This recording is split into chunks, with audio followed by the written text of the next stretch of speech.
If there is anybody who's come out on tops, it's Iran. Who has come out in a better position is China. There is nothing in the Iranian proposal about a cap on its ballistic missiles. There is nothing in this proposal where it says that it will not make a nuclear weapon. And US definitely looks to be a side of the loser. What to talk of Israel? For all the bombastic statements that were coming out of Washington, this simply petered out into nothing. Pakistan has tried to play a broker in this whole game by looking at the US interest and then reporting back to China.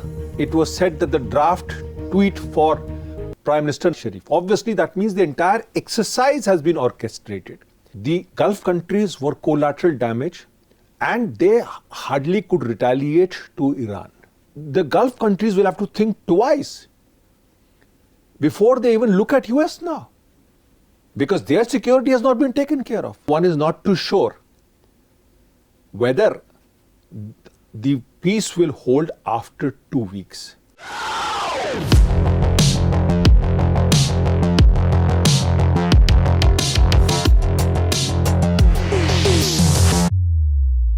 Hello and a very warm welcome to all. You're watching Hindustan Times and my name is Aisha Varma. On this segment of Point Blank, we discuss the biggest development of the war in the Middle East, a ceasefire.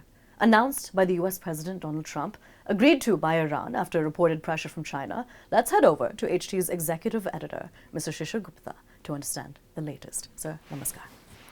Sir, the United States President Donald Trump has essentially announced a 2-week ceasefire after threatening to destroy Iranian civilization in a Pakistan-brokered deal.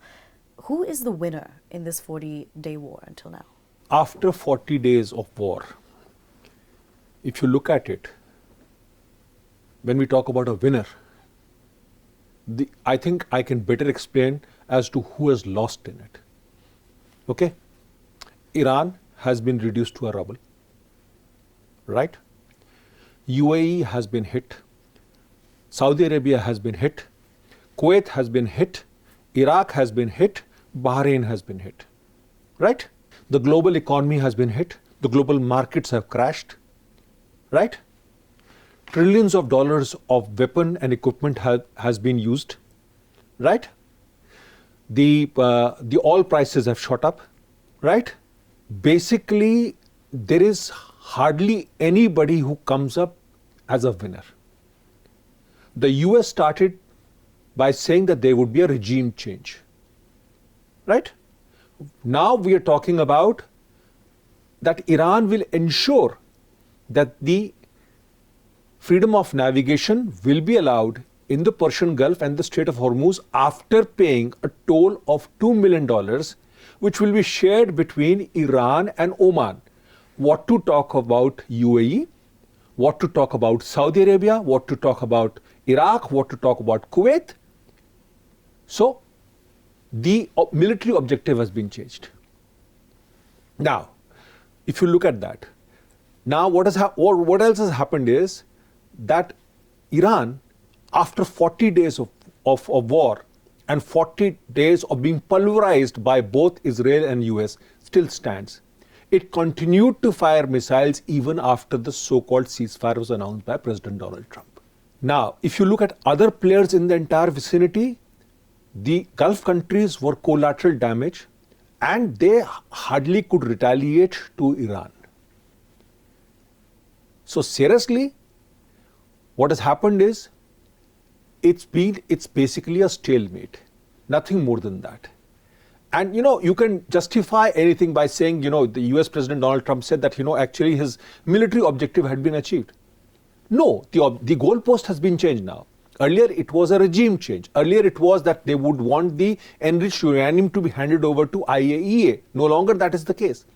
Now, if you look at the 10 points that have been proposed by Iran, that includes one which is called that they be allowed to enrich uranium. Now, apparently there is a mismatch in that because the Farsi one proposal carries the enrichment.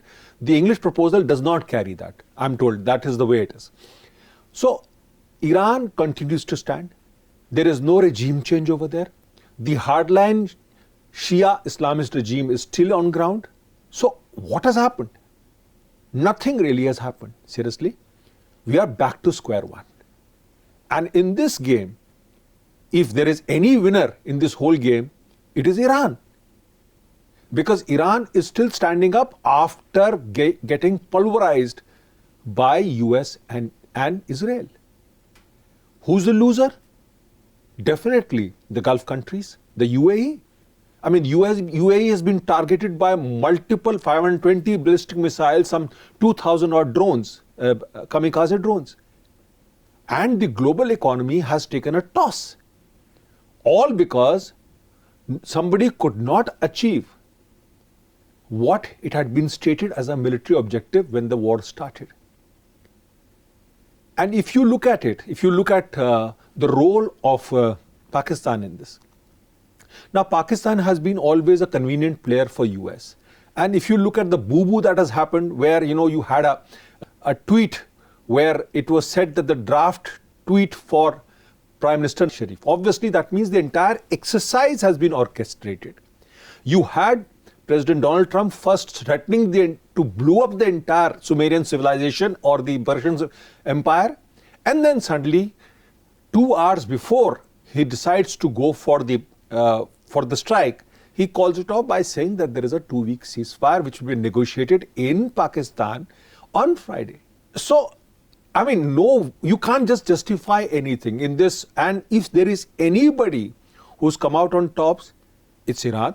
Who has come out in a better position is China, because China was continued to be supplied by oil from the Persian Gulf, in all probability by ships carrying the Pakistani flag.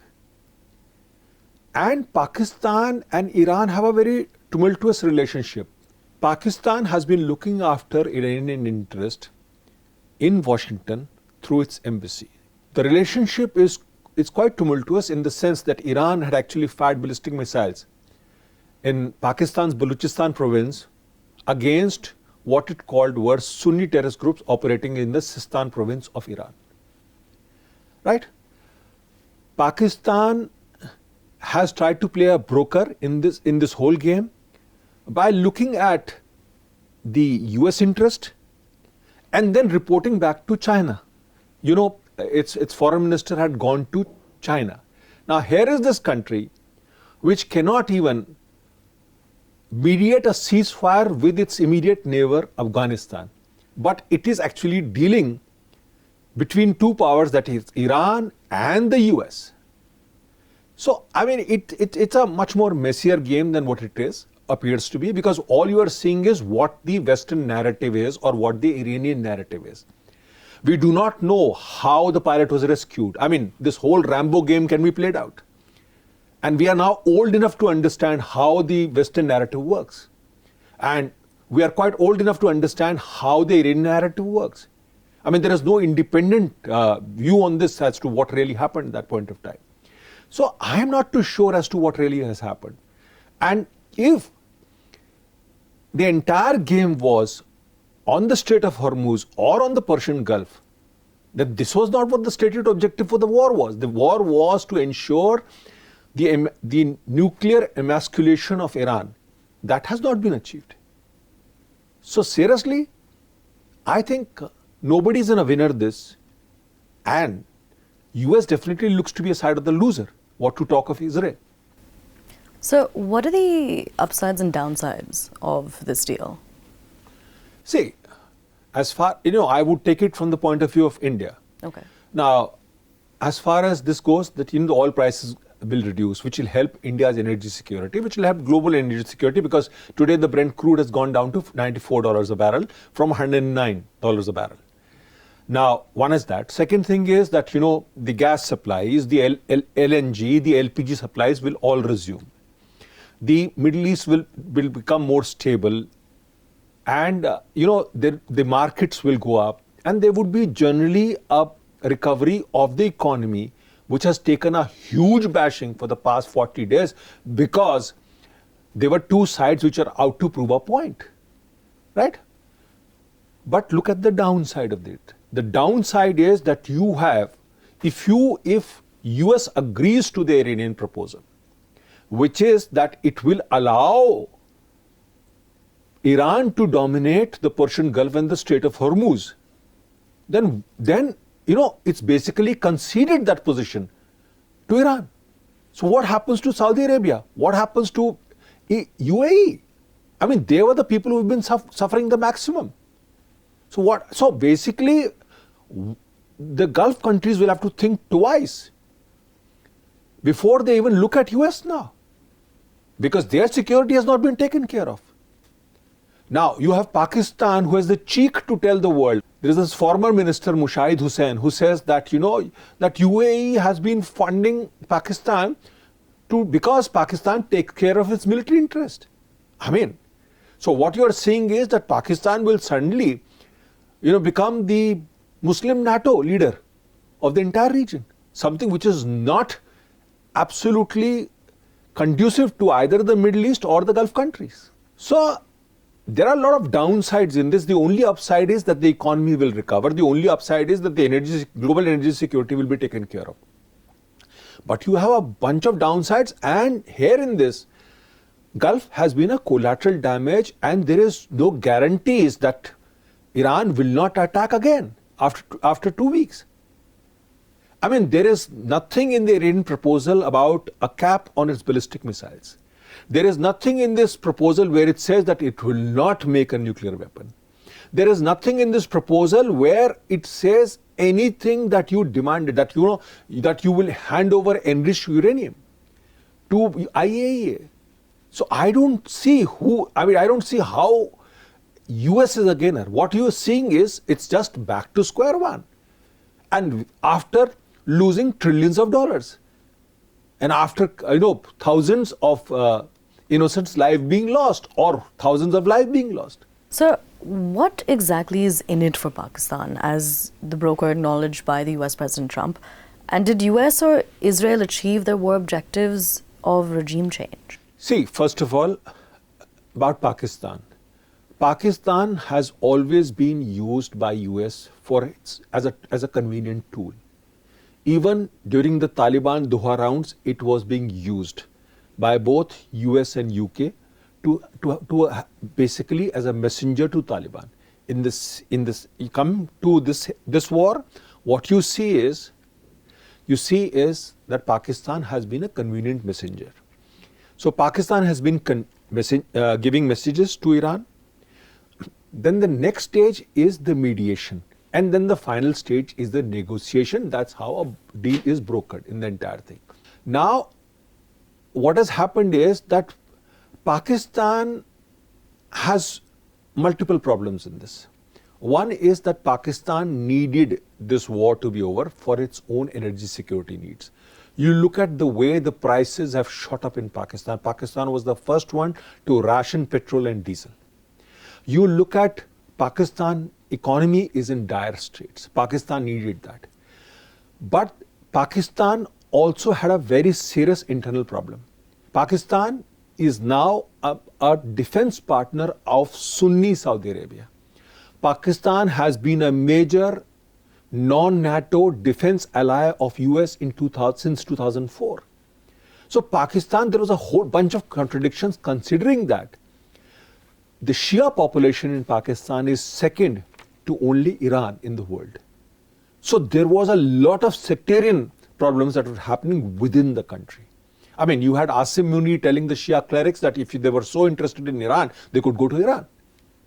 So Pakistan was facing problems internally, Pakistan was facing problems externally, but Pakistan in this whole thing will become relevant in the sense that Pakistan may get more IMF loans, which will be helped by the US. Pakistan has gone back to China to report everything that it has done in the deal to ensure that it can play both sides, which is typically of Pakistan, and Pakistan does that very beautifully. The only problem in this whole thing is that it is very difficult for the world to actually reconcile to this 10-point proposal that Iran has submitted. So one is not too sure whether the peace will hold after 2 weeks. And remember, I had told you earlier that this war is going to peter out by both sides coming up with their own conditionalities on the table, And that's that. It's going to be a very fragile peace at best, nothing more than that. So, sir, bouncing off of that, do you think that this current 2-week ceasefire will last? Because, one of the aspects of this ceasefire is that the Strait of Hormuz has been reopened. But do you think that we'll head back to this state of war after 2 weeks? See, Strait of Hormuz is not owned by Iran. And, this whole proposal that Iran will allow the use of Strait of Hormuz goes in total violation to the UNCLOS treaty, where it allows for freedom of navigation in all global channels. Right? So, if Iran is going to take control of Strait of Hormuz and share the toll tax with Oman, what happens to the other Gulf countries? I mean, where do they stand? So, what will happen is all the Gulf countries will start looking at other players. They will start looking at India, they'll start looking at China, they'll start looking at Russia. Because definitely US cannot control that. And the whole thing is that they will also start acquiring offensive weaponry because they just can't take this lying down. UAE, virtually its economy was really destroyed during these 40 days. I mean, people ran out of Dubai. People ran out of Sharjah. I mean, it's an ally which has been actually trying to, it did not fire. So what will happen is that the Gulf countries will now look at their own security. They will perhaps have a common defense front rather than looking at America. I mean, for all the bombastic statements that were coming out of Washington, this simply petered out into nothing. So to say that, will the peace hold after 2 weeks? Well, the fragile peace will hold because now Iran has been hit. It has come out on the tops. It has declared victory. US has declared victory. So everybody is a victor in this game of mirror and shadows. And fair enough. But the fact remains that nothing has changed. Iran will continue to build missiles. Iran will continue to do nuclear enrichment. US will continue to play its own role and try do something or the other in Middle East, trying to play around in Middle East. But it is really an eye-opener for the Gulf countries because it is for them to decide what do they want. Because it's very clear, Pakistan did not come out to help Saudi Arabia. It is very clear that Pakistan did not come out to help UAE. It is very clear that all the so-called ummah that everybody stands up for, it was just fractured into bits. So it's a very, very fragile situation right now. And the two sides may negotiate for whatever it is worth. But you can just simply see when you see that, even the tweet by a Pakistan Prime Minister has been orchestrated by a third party. And then you see the Chinese role in this because China was getting hit very hard on its oil supplies and on its energy security. So, in a nutshell, really, it was Pakistan Prime Minister Shehbaz Sharif who had recommended, and of course, Field Marshal Asim Munir had recommended President Donald Trump for the Nobel Peace Prize last year for stopping the India-Pakistan war. I think it's now time that President Donald Trump writes a letter to Nobel Committee to recommend Shehbaz Sharif for the Nobel Peace Prize. I mean, that's the only way out of it. So, considering what you've just spoken about in relation to the Gulf has essentially become a surprise collateral damage in this war that America and Israel launched on February 28th. How do you see Gulf nations in their relationship with Iran? How do you see that moving forward or moving backward over the next few weeks, months and years? How do you see that developing? See, Aisha, the point in this is that the Gulf nations are very unhappy. They are absolutely livid with what Iran has done to them. They are also livid with US. Because the point in this is that if US agrees to the proposal that it has to take out all its military infrastructure from the Gulf region, then what is left for US? So I think it is time that the Gulf countries started looking at their own regional security. Not looking at the US, not looking at somebody else, but other countries. Now, you look at the Gulf countries, they have lost the maximum in this. I mean, they were just simply collateral damage for getting caught between two people who continued to firing missiles at each other. They lost economically, they lost politically. The so-called Muslim Ummah did not work for them. I mean, they did not retaliate. They were made to pay for hosting US infrastructure facilities within the region. I mean, UAE president will have to think about it twice. Saudi Arabia, the crown prince will have to think twice before they even look at the entire scenario. Because if you look at the entire thing, the global economy was hit, the Gulf economy was hit, the Gulf infrastructure has been hit, the Gulf has been really pulverized for simply supporting US, which was supposed to be the security guarantor for Middle East. I think the equations will change. I think the Gulf will have to acquire retaliatory capabilities, because this thing cannot be allowed to be repeated. Otherwise, the Gulf region is going to be always be on the crosshairs of Iran and will be used as a leverage against US. So it's a mess of a situation as far as the Gulf countries go. Iran, the regime is still there, so nothing has changed over there. And the people within Iran, I mean, those who are protested, they'll be already butchered out. That's the end of it. US is 15,000 kilometers away. I mean, they'll move on to something else. That's the way it is. And Pakistan will get some few pieces of silver. That's the only way out. Sir, thank you so much for joining us and providing us with that crucial perspective. We'll continue to track the developments of what's taking place in the Middle East. At this point, there is a ceasefire, but with that, it's a wrap. Do stay tuned for next week's episode of Point Blank.